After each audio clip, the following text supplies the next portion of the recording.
কৌশলে আঁকলে ছবি আঁকা সহজ হয় এমন একটি কৌশল আমি আপনাদেরকে আজ দেখাবো। এভাবে করে দাগ দিবেন। এই দাগটা আশা করছি সহজেই দিতে পারবেন। মাথাটা একেবারে সমানভাবে একটু বাড়তি রাখবেন। এটা এভাবে মিলে দিবেন। ডাবল করলাম।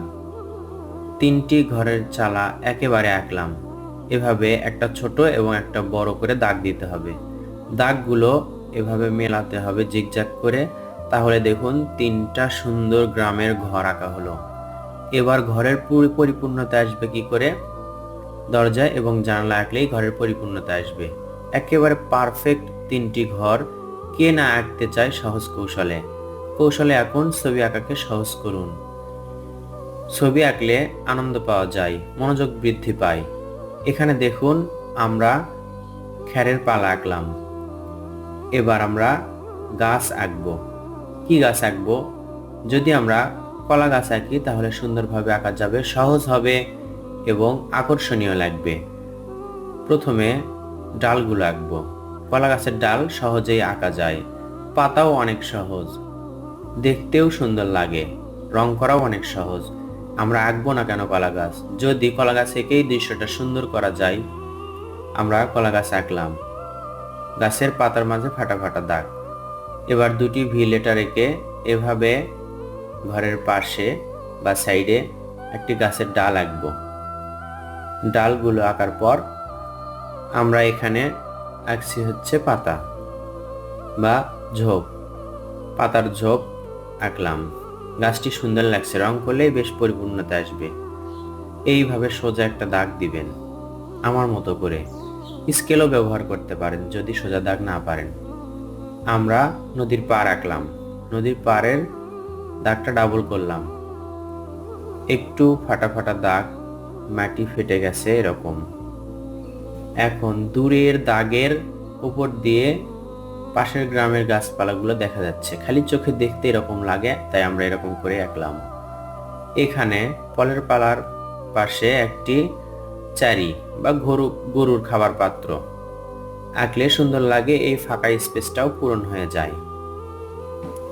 নদীতে যদি একটা নৌকা আঁকি তাহলে সুন্দর হবে। যদি নৌকার সাথে মানুষ আঁকতে চান তাহলে কঠিন হবে। আমরা শুধু ছই আঁকবো এবং নৌকাটা নদীর পাড়ে দাঁড় করিয়ে রাখবো। কিভাবে রাখবো? একটি সোজা খুঁটি দিয়ে অথবা এখানে একটি দড়ি দিয়ে খুঁটির সাথে বাঁধা। এবার আমরা আকাশে একটি সূর্য আঁকলাম। সূর্যটি গোল হলে বেশি সুন্দর হয়। এবার রং করার পালা। রং করার শুরুতে আমরা কিভাবে করব? চাইলে আপনি ইচ্ছা মতো রং করতে পারেন অথবা আমার রংটিও দেখে দেখে করতে পারেন। হালকা সবুজ রং। পুরো কলা গাছেই হালকা সবুজ রং করব। কোনো বাধা নেই রং করতে, কোনো রুলস বা নিয়ম নেই।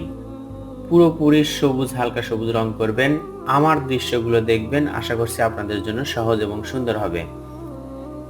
হালকা সবুজ করার পর এই যে দূরের গাছপালা, এগুলোতে আমরা গাঢ় সবুজ রং করছি। আপনার হাতে যেই রং থাকবে সেই রঙে করতে পারেন, শুধু হালকা গাঢ়টা বুঝে নেবেন।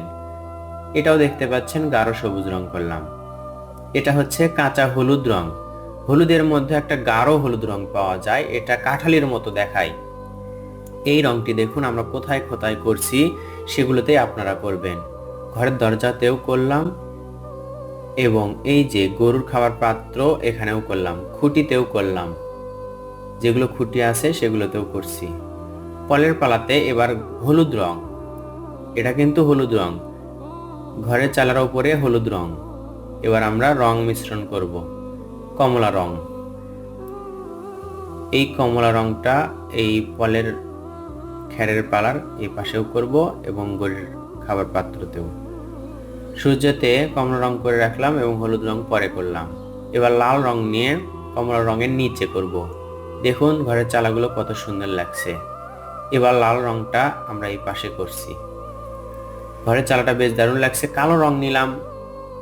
এরপর নৌকার দেখুন ছইয়ের মাঝে করলাম এবং নিচের অংশে করলাম। একটু করে দাগ আঁকলাম। কালো কোথায় কোথায় করছি দেখে নিন। এবার হালকা নীল রং নিয়ে এভাবে নদীর পাড় থেকে মাঝের দিকে ছেড়ে দিচ্ছি। প্রথমে গাঢ় করে ধরছি, এরপর ছেড়ে দিচ্ছি। এভাবে রং করলে সুন্দর লাগবে। যদি পুরোপুরি আকাশি বা নীল রং করেন দেখতে খারাপ লাগবে। এভাবে পারফেক্ট লাগে। আকাশেও একটু আকাশি রং করব আমরা। একটু যদি পেন্সিল রং থাকে এভাবে রং করতে পারেন, প্যাস্টেল রঙেও রং করতে পারেন। হালকাভাবে করবেন। আমি হালকাভাবে করছি, এতেই সুন্দর লাগছে। বেশি গাঢ় করবেন না, ছোট বাচ্চাদের মতো লাগবে। এবার হালকা সবুজ বা টিয়া রংটি নিয়ে আমরা দেখুন এই যে সাদা এই মাটিগুলোতে করছি। এটা সহজ, অনেক সহজ, গাঢ় করবেন না, হালকা রঙের রং করলেই সুন্দর লাগবে। তো বন্ধুরা, কেমন লাগলো এই প্রাকৃতিক দৃশ্যটি কমেন্ট করে জানাবেন। আমার দৃশ্যগুলো ভালো লেগে থাকলে ভিডিওতে লাইক করবেন, শেয়ার করবেন অন্য বন্ধুদের মাঝেও, তারা যেন শিখতে পারে। ধন্যবাদ।